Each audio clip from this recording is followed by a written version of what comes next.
Shalom, salam sejahtera buat kita semua. Perkenalkan, nama saya Dolin Bobi.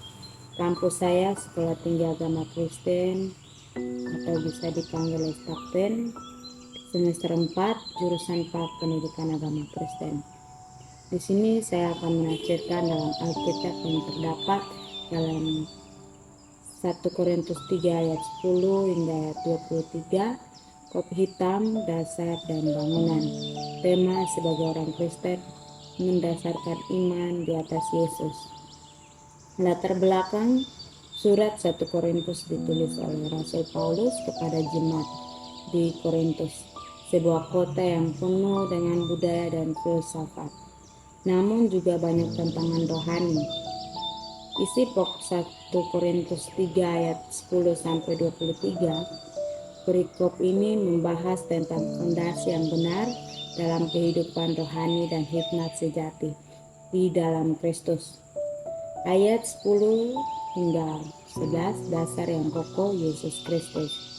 Sesuai kasih karunia Allah yang dianugerahkan kepada kita sebagai seorang ahli bangunan yang meletakkan dasar, karena tidak ada seorang pun yang bisa dapat meletakkan dasar lain daripada dasar yang telah diletakkan, yaitu Yesus Kristus.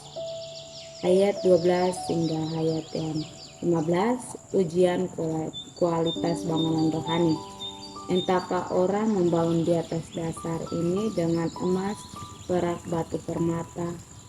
Ini adalah gambaran dari kualitas pelayanan atau hidup rohani kita, yang kelak akan diuji oleh api penghakiman Tuhan. Pelayanan yang bernilai akan mendapat upah meskipun orangnya mungkin tetap selamat, tetapi seperti orang yang lolos dari api. Ayat 16-17, tubuh sebagai bait Allah. Tidak tahukah kamu bahwa kamu adalah bait Allah dan Roh Allah diam di dalam kamu?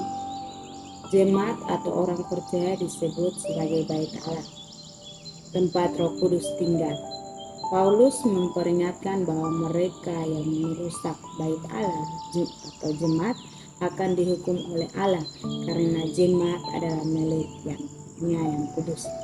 Ayat 18-20, hikmat dunia dan hikmat Allah. Jika ada seorang di antara kamu yang menanyakan bahwa ia berhikmat menurut dunia ini, baiklah ia menjadi bodoh supaya ia berhikmat. Paulus mengkritik kebanggaan akan hikmat dunia.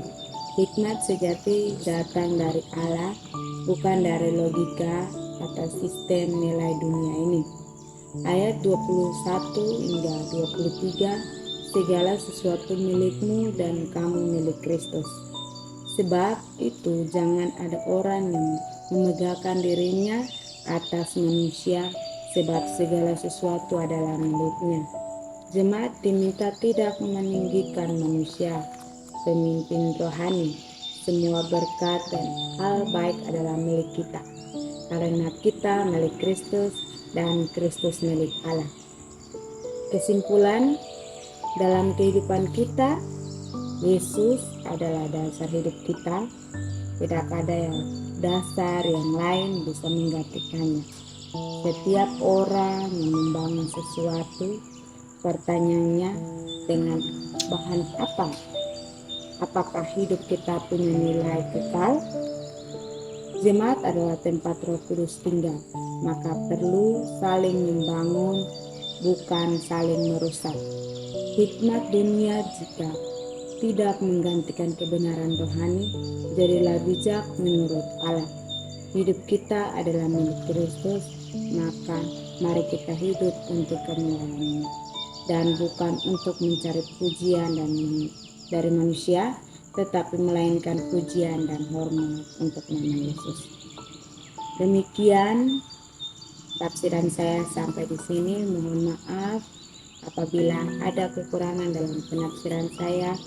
Saya juga manusia yang punya kekurangan dan kelemahan, dan biarlah yang mempunyai firman yaitu Yesus Kristus akan memberkati kita semua.